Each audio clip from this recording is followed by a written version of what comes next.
नमस्कार दोस्तों, मैं एस्ट्रोलॉजर सचिन स्वागत और अभिनंदन करता हूं अपने सभी दर्शकों का। शनिदेव वक्री होने जा रहे हैं। शनिदेव 11 मई 2020 को वक्री हो जाएंगे। शनि की उल्टी चाल शुरू हो जाएगी। शनि आपकी राशि मिथुन को क्या देने वाले हैं, शनि क्या आपसे लेने वाले हैं, या तो ग्रह देता है या तो ग्रह लेता है। तो आइए जानते हैं कि शनि का वक्री काल मिथुन राशि वाले जातक जातिकाओं और बच्चों के लिए क्या अच्छा लाया है और क्या सावधानियां रखने के संकेत देता है। यह जानकारी चंद्र राशि और लग्न राशि पर आधारित होगी। वक्री का अर्थ होता है उल्टा, यानी यू टर्न ले लेना, उल्टा चलना। तो 11 मई से 29 सितंबर 2020 तक लगभग 142 दिन तक शनि वक्री होंगे। तो मिथुन राशि के जातक जातिकाओं का जीवन कैसा होगा, आइए ध्यान से समझते हैं और कुछ उपाय भी बताऊंगा जिनको करने से बहुत अच्छा लाभ आपको प्राप्त होगा। ध्यान से देखिए अपनी गोचर कुंडली को। शनि देव आपकी राशि के लिए अष्टम व भाग्य भाव के स्वामी हैं और शनि वर्तमान समय में अष्टम भाव में वक्री हो रहे हैं। शनि अष्टम भाव से दशम भाव और धन भाव और पंचम भाव पर अपनी दृष्टि डालेंगे। तो ये जो दृष्टि है ये भी बहुत इम्पोर्टेंट है। शनि की दृष्टि हो या अन्य ग्रहों की दृष्टि हो, तो शनि का बैठना और शनि का देखना दोनों का रिजल्ट अलग अलग होता है। तो इन सब का जो निचोड़ होगा वो मैं आपको अभी बताने वाला हूँ। एक बार अपनी जन्म कुंडली को खोल कर देखें इस राशिफल को सुनने से पहले। अगर जन्म कुंडली नहीं है तो सामान्य तरीके से पूरा वीडियो देखते चले जाएं, या आपको यही नहीं पता है कि आपकी जन्म कुंडली में शनि मार्गी बैठे हैं कि वक्री बैठे हैं, तो जो हम आपको बता रहे हैं उसको आप सुनते चले जाएं। लेकिन जिन लोगों के पास जन्म कुंडली है वो लोग अपनी कुंडली को अभी खोलें और देखें कि शनि अगर वक्री अवस्था में बैठे हुए हैं तो ये जो राशिफल है मैं उनके लिए बता रहा हूँ, फिर उसके बाद मार्गी लोगों के लिए बताऊंगा। तो अगर आपकी जन्म कुंडली में शनि वक्री अवस्था में है तो 142 दिन तक आपको क्या परिणाम मिलेंगे। तो आपकी राशि पर वैसे भी ढैया का अंतराल चल रहा है, शनि की ढैया चल रही है। आपको परिवार के लोगों का साथ मिलेगा ताकि आप परिवार के लोगों की मदद से कुछ अच्छा कर पाएँ, कुछ बढ़िया कर पाएँ, कुछ शानदार कर पाएँ। यानी फैमिली का सपोर्ट उन लोगों को मिल रहा है जिनकी जन्म कुंडली में शनि वक्री बैठे हुए हैं। और आप इस समय में विदेश से जुड़कर धन कमाने की सोच रहे हैं तो आपके लाभ की संभावनाएं बिल्कुल बढ़िया तरीके से बनती हुई दिखाई पड़ रही हैं। अगर आप कुछ नया क्रिएटिव आइडिया समाज के सामने लाना चाहते हैं या चाहती हैं तो इंतज़ार मत करिए, यह समय मजबूती के साथ आपके साथ खड़ा हुआ है। शनि का वक्री काल आपके क्रिएटिव आइडियाज़, नए आइडियाज़ को बहुत जल्द समाज के सामने रखेगा और सफलता भी दिलाएगा। तो वक्त है आगे बढ़कर अपने सपनों को पूरा करने का मजबूती के साथ। अब आप इन 142 दिनों में सफलता को जल्दी जल्दी पाएंगे। अब आप किसी बंधन में या खुद को बंधा हुआ या किसी मुसीबत में फंसा हुआ या परेशानी में फंसा हुआ नहीं पाएंगे। ये सब बंधन, ये सब मुसीबतें, ये सब दिक्कतें शनिदेव समाप्त करके इन सब चीज़ों को आप पीछे छोड़कर आगे भागते हुए नजर आएंगे और सफलता पाएंगे। चाहे नौकरी हो, चाहे व्यापार हो, चाहे शिक्षा का क्षेत्र हो।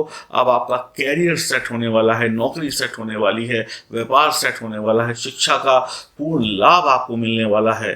तो ये सब कुछ शनिदेव आपको दे रहे हैं वक्री होकर, और आपकी जन्म कुंडली में भी शनि वक्री बैठे हैं तो लाभ ही लाभ है। विवादित मामलों में आपका जो पक्ष है वो भारी रहेगा। कोई भी कोर्ट कचहरी का मामला है, लड़ाई झगड़ा है, पुलिस का कोई केस है, तो इस वक्री काल में आप लोग विजयी रहेंगे सामने वाले के ऊपर। या बहुत सारी जो चीज़ें हैं, बहुत सारे जो इल्ज़ाम या एलिगेशंस थे आपके ऊपर से हट जाएंगे और आप सुख का अनुभव करेंगे। बात करते हैं अब उन लोगों की जिनकी जन्म कुंडली में शनिदेव मार्गी होकर विराजित हैं। आपकी सेहत में सुधार होगा, आपका आलस जो है वो भाग जाएगा, दिमाग फिर से तेज गति से भागेगा और बढ़िया क्रिएटिव आइडिया को लेकर आएगा। दिमाग की सोच जो है वो बहुत आगे की होगी। तो आपको बहुत आगे का सोचना अच्छा रहता है, लेकिन उसको इम्प्लीमेंट करना भी आपको सीखना होगा। तो आपके दिमाग का इस समय जो जोर है, उसका जो पराक्रम है वो बहुत तेज होगा। आपके दिमाग की जो सोच है उसको आपको ज़मीन पर उतारने के लिए शनिदेव सहायता करेंगे और आपको सफलता में भी मिलेगी। आप अपने काम को जल्दी जल्दी पूरे कर लेंगे। यानी जो काम पहले 4 दिन में हो रहे थे, 10 दिन में हो रहे थे, अब वो उसके आधे समय में या उससे भी कम समय में पूरे हो जाएंगे। यानी आपकी गाड़ी की स्पीड अब बढ़ने वाली है। नौकरी करते हैं तो अपने रिश्ते अपने बॉस से नहीं बिगाड़ें, उनका सम्मान करें, अपने ऑफिस के नियम कानून का पालन करें। आप अपनी सेहत का विशेष ध्यान रखें। शारीरिक परीक्षण यानी कि शरीर की जांच वक्त वक्त पर कराते रहें। नहीं तो कोई ऐसा रोग जो लंबे समय से आपको परेशान कर रहा था, या कोई ऐसा रोग जो आपके शरीर के अंदर ही था, जो अभी तक उभर के सामने नहीं आया था, इस समय काल में उभर कर सामने आ सकता है। तो आपको उस रोग से लड़ाई भी लड़नी पड़ेगी, इसको सही भी करना पड़ेगा। तो अपनी सेहत का परीक्षण वक्त वक्त पर कराते रहें, ताकि आप किसी गंभीर समस्या में फंसने से बच जाएं। तो ध्यान रखिएगा इस बात का। कमर के निचले हिस्से में पीड़ा या तनाव या खिंचाव की समस्या हो सकती है, ध्यान रखिएगा। आप अपने रिश्तों में गड़े मुर्दे ना उखाड़ें। जो आज से कुछ महीनों या कुछ सालों पहले बातें हो गई थी, अब उन बातों को फिर से निकाल कर उन पे चर्चा करने का कोई लाभ नहीं है। इससे आपकी व्यक्तिगत लाइफ भी खराब होगी, प्रोफेशनल लाइफ भी खराब होगी, और आपका मन भी विचलित होगा और आप तनाव में रहेंगे। तो जो बातें आप खत्म कर आए हैं अपने जीवन में, अब उनको दोबारा दोहराने की आवश्यकता नहीं है। अपनी समस्याओं को बढ़ने बिल्कुल भी ना दें। बेफजूल के खर्चों को बहुत कंट्रोल में कर लें। खर्चे नहीं करने हैं। अनावश्यक खर्चों का बोझ सर पर न डालें। यात्राओं को कम से कम करें, और अपने जो काम हैं उनको बेहतर करने का प्रयास करें। दूसरों की थाली में न झांकें। अपने काम को बहुत बेहतर करें। खुद को ऊंचाइयों पर लेके जाएं। दूसरों को ना देखें कि उसने ये कर लिया, इसने ये कर लिया, मैं कर लेता हूँ। रीस मत लगाइएगा। किसी को देख कर देखा देखी में काम मत करिएगा, क्योंकि दूसरों की थाली में पड़ा हुआ सामान सभी को अच्छा लगता है और अपनी थाली का नहीं अच्छा लगता है। तो दूसरे लोग जो कर रहे हैं वो अपनी मेहनत का कर रहे हैं, आप अपनी मेहनत को करिए, तो आप भी सफल होते चले जाएंगे। विदेशों से आपका जो व्यापार है, आपकी जो ज़िंदगी है, वो जुड़ सकती है इस समय में। वहाँ से आपको अच्छा लाभ मिल सकता है।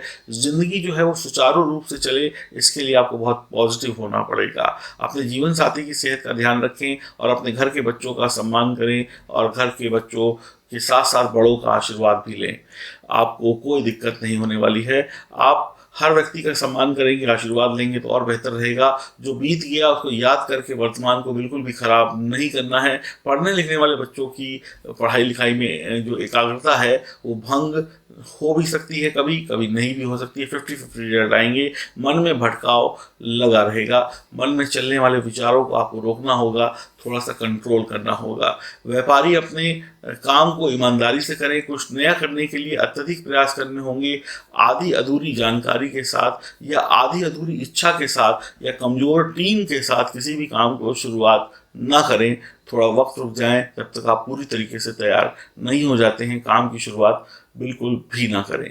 तो ये था आपकी राशि का राशिफल। जब शनि 142 दिनों के लिए वक्री होंगे तो क्या रिजल्ट आपको मिलेगा। तो इस गोचर काल में आपको अपनी समस्याओं को बिल्कुल भी बढ़ाना नहीं है। बेफजूल के खर्चों से बहुत बचना है। अनावश्यक खर्चों से बहुत बचना है। यात्राओं को कम करना है, और ईर्ष्या नहीं करनी है, जलन नहीं करना है, और इसके साथ साथ लालच में नहीं फंसना है, किसी प्रलोभन में नहीं फंसना है। कोई आपको 2 पैसे का लालच देकर, या किसी प्रतियोगिता या गेम का लालच देकर फंसा सकता है। किसी के बहकावे में नहीं आना है। इसके साथ साथ जीवन साथी की सेहत का बहुत ध्यान रखना है। घर के बड़े छोटों का सम्मान करना है, ताकि शनि का गोचर लाभकारी बना रहे।